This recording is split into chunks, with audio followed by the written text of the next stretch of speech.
Hey guys, Sean right here for Digital Muscle Media. I'm joined by Pierre Fux here in Switzerland, his home country.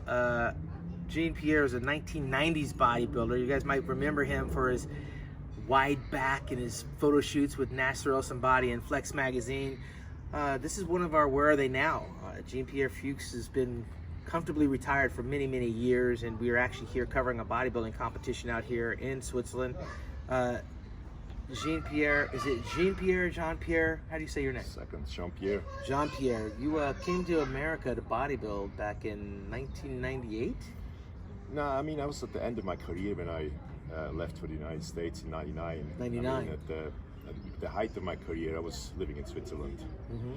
So I didn't like the United States at all. You know, every time I went over there, I just trained for 6 weeks, came back. And I went over there for a show, couldn't really compete, rent a car and drove from San Diego to San Francisco and fell in love with the state, California, and never returned. Well, your arrival in bodybuilding was at a time where the phrase mass monster was being tossed around. You came on the heels of, you had Nasser El-Sambadi and of course Paul Dillette from Canada, and of course Dorian Yates had just finished his reign of terror in the 90s. And we were starting the Ronnie Coleman era back in 1998, and then here you come. When was your first Mr. Olympia? What year was that? 96 in Chicago. Tell us about that first experience for the Olympia. Well, I qualified directly at the 94 Mr. Universe as the overall winner for the 95 Olympia. I didn't feel like I'm good enough. So I went to see the Olympia in Atlanta, watched it, and knew I can compete on that level. So then I wasn't qualified for the 96. So I went to the Arnold's Classic where you competed. I think it was probably one of the only times you were slightly off. Yes, you know, fifth. I placed ninth, was totally off, far too big. But I remember, although I didn't get any good comparisons, I went back to the hotel room and they showed footage from backstage. Yeah. And I saw this huge guy in the back, and I thought I didn't see this guy. As the camera came closer, I realized that's me. So I thought, okay, let's go to San Jose the week after, lose a few pounds, and I placed 5th in San Jose. The first 4 were already qualified for the Olympia, so Joe gave me a special invitation. So I went to Chicago and placed 7 or 8. So that was 1996. 1996. Ronnie Coleman was 6th place, I believe, in that Olympia as well. So that's when he was starting to come on. You were 7th? 8th place, okay. 8th. I mean, Flex was 7th. Nasser was disqualified. Yeah, Nasser so was I disqualified. would have moved to the 7th probably, okay. You know. So yeah. The Chicago Mr. Olympia was kind of a game changer because a lot of guys, I was sandwiched between Nasser and Dorian back then, and there were some call-outs that were kind of really starting to be game changers, shaping things up for 1997 in Long Beach, where Dorian Yates' last Mr. Olympia I think was. 96, he was fading the first time a little bit, Yeah. Dorian. And I know you could have won that show. And for some reason, then I knew I can beat Dorian, I can beat Nasser, but I knew I can never beat like Sean Ray, Flex Wheeler. You guys scared the living hell out of me. It's just a different kind of As genetics, big as you were afraid of the smaller guy. Yeah, totally. You know, because I remember I went to a party in Long Beach, a grand opening of a gym by Dave Fisher. Yes, Dave Fisher's Powerhouse Gym. And I seen Flex standing there with some Superman-like dress. And I looked at the guy and I knew I can never look like that. Yeah, three-dimensional. It's just absolutely impossible. Yeah. But Dorian and Nasser, those guys scared me less. Yeah. You know, I knew there's a matter of time and I can beat them. It unfortunately didn't happen, but yeah. So I went to the Olympia, and then that Great European Tour 96 came along. That's right. Where again, I had no concept of how do you compete 3 times a week. Yeah, peaking all back to back. So Nasser was the only kind of confident of friend I had. So I said to Nasser, so how are you going to do that every week? So he said to me, listen, this is what you have to do. Eat as much as you can every day. Stop drinking water at noon. You will see those guys are going to try to stay in a diet and they will start fading as we go along. All right, let's do that. Mm-hmm. And I got better every show. And at the end, I placed 2nd in Russia. Wow, that's an interesting. Yeah. I think Kevin Lavroni, I think that might have been a tour that Kevin Lavroni or Flex Wheeler told Ronnie Coleman what to do. Correct. So I remember Levroni was fading. He plays fifth in Russia. Paul was fading, and I just looked better every day. So it's funny that at the time when I had the shows, I had no concept. I looked my best. Yeah. It's kind of sad looking back at that, you know. So then the '97 Olympia was my absolute best. So I really thought I have a shot. There was this famous photo shoot in black and white with Nasser and I. I remember. Flex So magazine. I heard it was at the time probably the most sold flax. Yeah, you know, very popular. yeah, it was a very. So again, I was this kind of guy who had this great body. A few weeks off. Chris Lund used to tell me, he said, "What are you doing? You know, a few weeks before, you look like you're right there with the guys. You know, and then I see you on stage and." Yeah, you know, it's just okay. Were you doing your own diets back then, or you have a coach? Oh yeah. I mean, the only coach I have was Sport Revue magazine in Germany. I remember I saw this article about Barry DeMays last week. So I kind of exactly followed that plan. It was totally, you know, no salt for days, no water for days. Kind of crazy stuff. So I remember this scene backstage. It was '97. So the way I did it, I couldn't pee for days. I was just dried out, you know. So I went to the stall back there, backstage, and tried to dribble a little bit here, like in every show. And Dorian was peeing next to me. Normal. And he was peeing like a freaking cow, you know. So I knew this is something they do different than me, you know.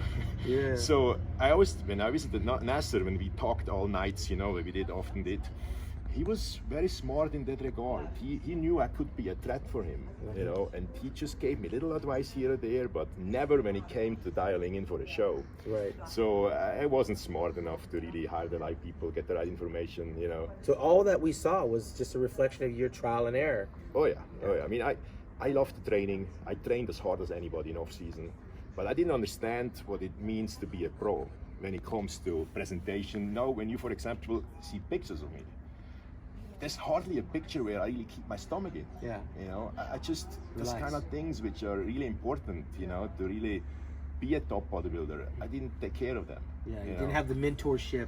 And of course, Nasser wasn't going to teach you any of that. He was very experienced. No, absolutely not. All Nasser was interested in when we went to the gym is let's train back together. Yeah, because you had one of the greatest back backs together, you know? of all time, I'd say. Yeah. We all noticed your back. It was incredible. And I think it's probably one of the first things people would see was that, well, you had a back very reminiscent of Dorian, and you were coming on the scene as Dorian was fading. So how did we get to 98 and 99? Well, 98, I knew we were getting a new Olympia. So I knew I'm in the race for that, at least one of 5, 6, 7 guys. Because Dorian had retired in 97. Correct. So I trained harder than ever before, and this whole synthol thing came along. Yes. So my triceps could have been a little bigger, and some guy in Germany gave me this bottle of synthol, no freaking clue about anything. So he gave me some kind of, a few weeks before the show, injecting your triceps. And so I went home 5 weeks before the show with that bottle and injected into my biceps. Immediately I started coughing. So I poisoned my lungs. Wow. You know, too much went into the bloodstream, and I knew about 30 minutes later, I'm in big trouble here.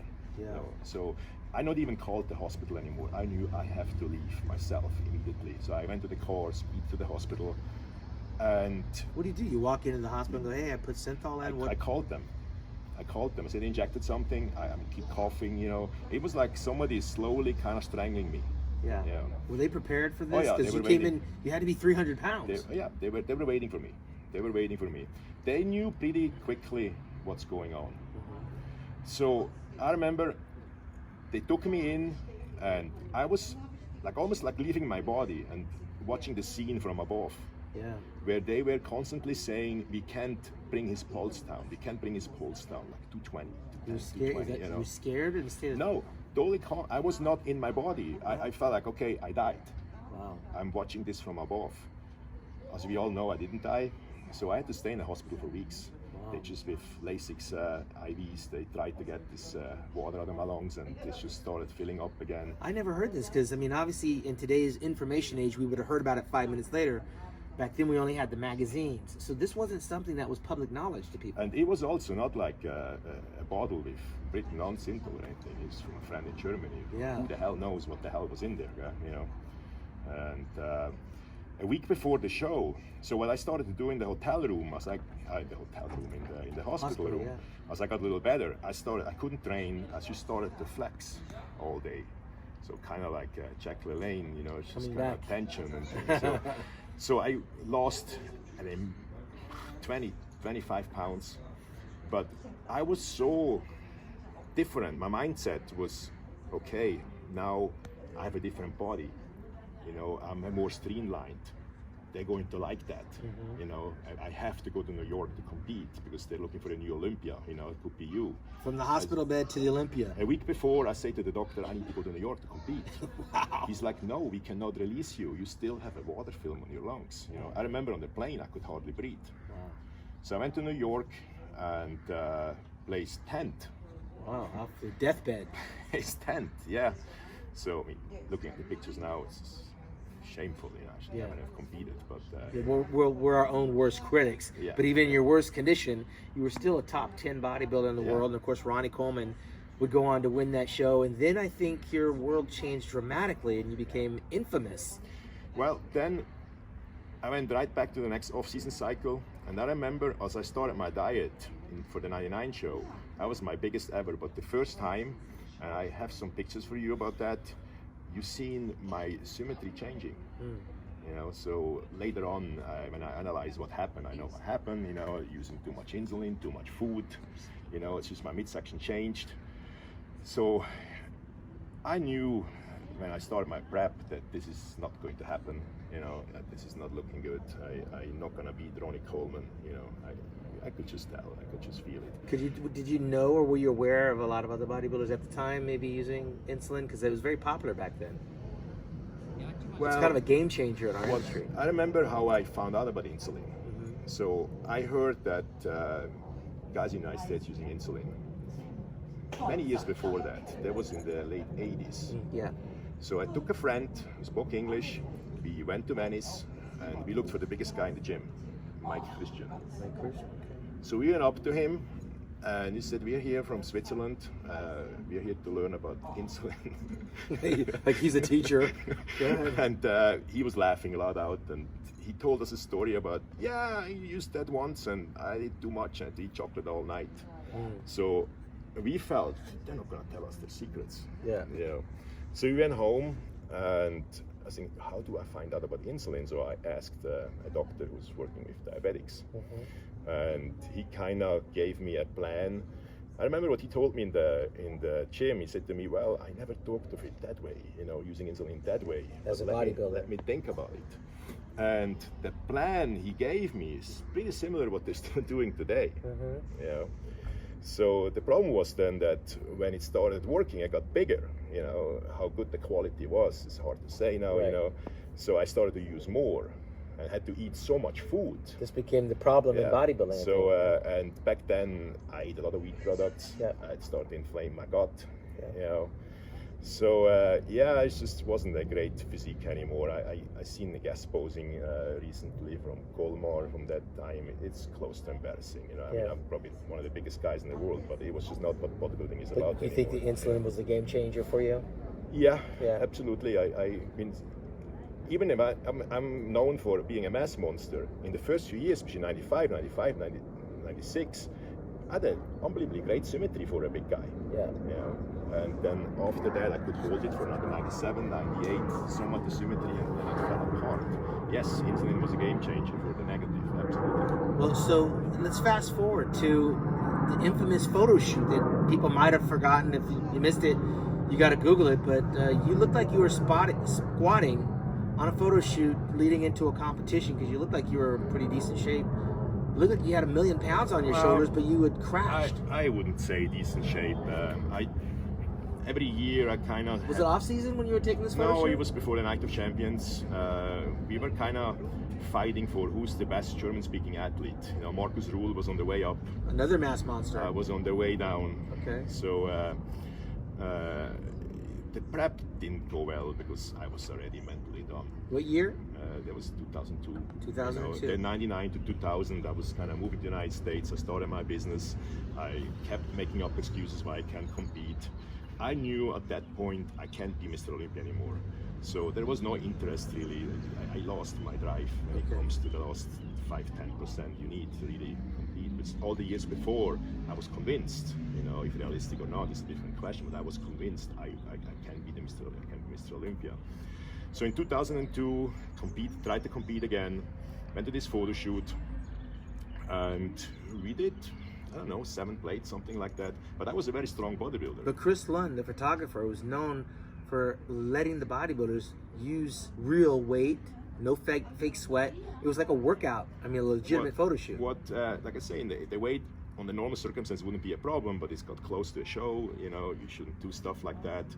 And no safety rails, as you've probably seen in pictures. There was how much weight were you squatting? 700. 700 pounds, which was unheard of. I'd never seen a photo shoot. The thing is that I finished the photo shoot with the 700 pounds. So I was packing in. Chris came back and he didn't like something about the light. So he wanted to change the light.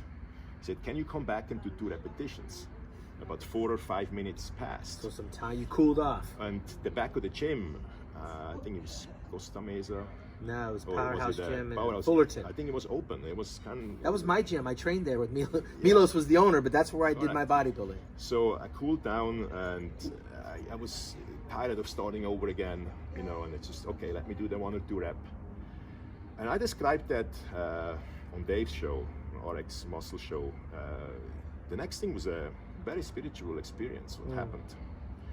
I took the weight out and it felt like a building is on my back. Like an evil force is pushing down on me. When I did the negative motion, I never experienced anything like it. It felt like there's 30 plates on each side. And I went down to a 90-degree, and then everything happened in slow motion for me.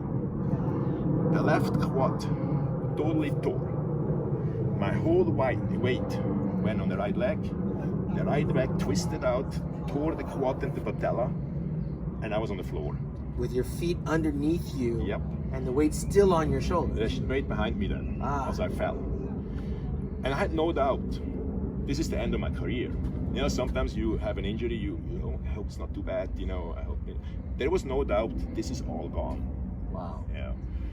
The next thing, I was laying there, Milos was running for ice, Chris didn't know what to do, and the calmness came over me. I was so happy. It's like the war is over. And I was laying there and just relieved. Felt no pain. You know, I was in shock. I was just, the fight is over. I don't know if a soldier feels like that when he's not mortally or, you know, just injured slightly on the battlefield and is carried away. I can't tell, but I can imagine it must be a similar feeling, you know, when you're out of the battle. So they brought me to the hospital in Fullerton, transported me back to Palm Springs. And during all those weeks, surgeries, therapy, I just had a big smile on my face. You were relieved that you no longer had to be this machine. Correct. So my friends asked me, why are you so happy? You know, after everything happened. I said, I'm out of the war. Yeah, you know? That's amazing. Was it a near, I mean, I get it that it was a near-death experience, but was your life in danger at any time during this recovery? No, my life was in danger years earlier with that, whatever Insulin, I injected into that. But here, no, it was not in danger in any way. So that was 2002. So that was 16 years ago. How many years ago was that? Yeah. It's a lifetime ago. And so you quietly established and redid yourself. You went out to Palm Springs. You became a very successful personal trainer. You were saying flipping houses. And you mentioned that you're now into cat rescuing. Well, as I was done with bodybuilding, I actually bodybuilded another 2 years, you know, did even some guest experience.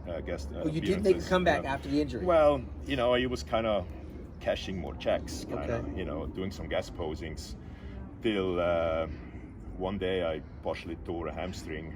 After the quads, double quad with tear. very light weights, like 8, 9, 10 plates on the side on the leg press. I went home, took a nap, and woke up in the middle of the nap. My leg was just shooting up into a leg curl position. And black and blue? Black and blue.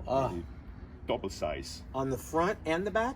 Everything was black. You know, I couldn't find the pictures. I was looking for it last night, but I couldn't find the picture. But that's the day. I said, okay, I will not even cash checks anymore. So that's it. Wow. That's absolutely it. And I had absolutely no interest of even training. I started swimming, you know, like really crazy, 50 laps in the morning, and I didn't work at the time. And that's when I started volunteering at the animal shelter in Palm Springs. Okay.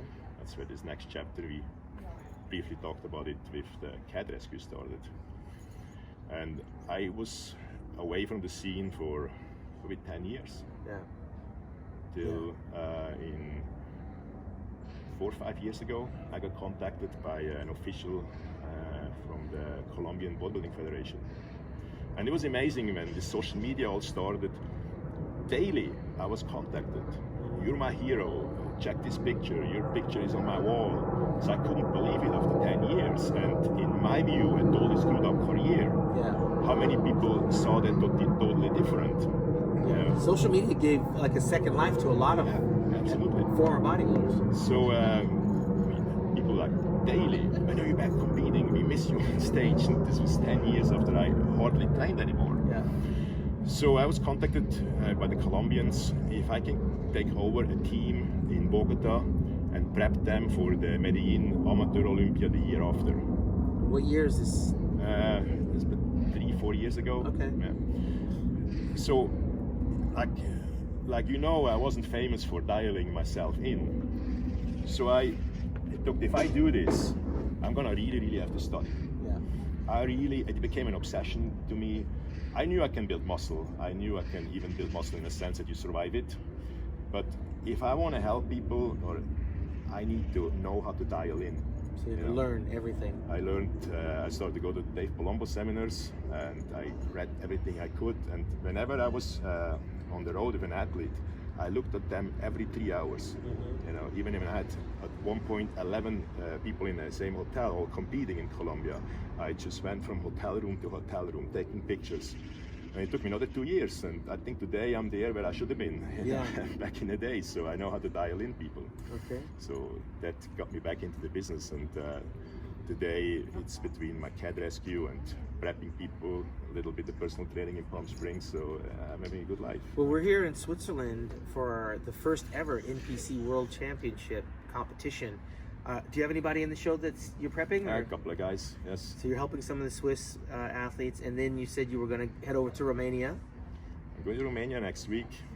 Don't know exactly what's going to happen there, but I'm planning on playing a small part in a Netflix show called The Pact, which is coming out next spring. So not sure if I'm just going to be a dead zombie or it could be the next chapter of your life. Let me catch up with what did you think of this past Mr. Olympia? How do you see these shows now when you see them? Are you still inspired? Well, it's a good question. When I watched the Olympia and I had a very good seat, I felt like with my 97 shape, I could have been in the race here to win this show. And this was 20 years ago. Yeah. So, yeah, they got maybe a little bit bigger in some ways, a little bit more watery probably in more ways. So, but not necessarily better. No, not at all. It hasn't, like, everything seems to advance with bodybuilding. It was a transitional year. I understand that, but I don't know. I was thinking, or I was asked that many times, what is the reason for that? Maybe we were just a huge assembly of talent being thrown in at the same time.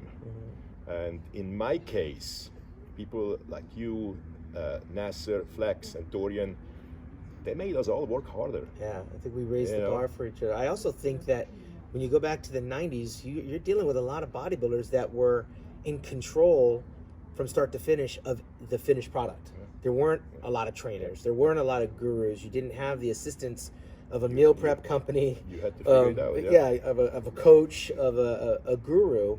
And so having to figure it out on our own, I think it raised the bar for each of us. And now recently I was asked, but you never won a pro show. So every show I went to, I competed against top 3-4 guys Hall at of Fame Olympia. guys, yeah. You know? Hall of So Fame. my first show, Andy Munzer placed like 7th or 6th or 7th, and Porter Cottrell, who I think won the Night of Champions, placed like 8th. Yeah. You were 5th. You know, Vince Taylor, who was 3rd a few years earlier at Olympia.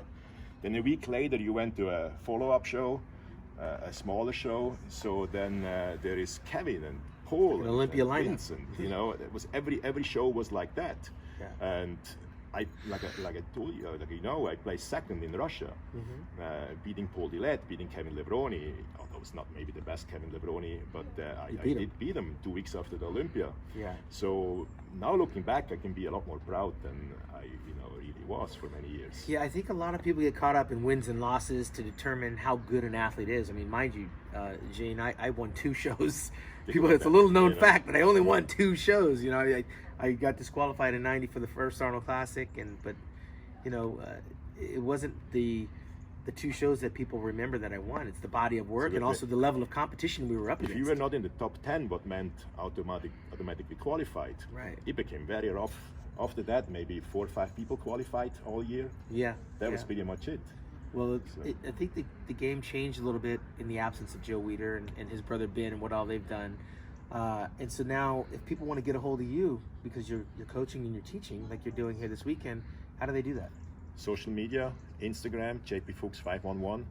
I answer everybody. So whoever wants to contact me, or Facebook, can find me there under my name, Jean-Pierre Fux. All right. Well, for the Where Are They Now here at Digital Muscle, for JP, I'm Sean Ray.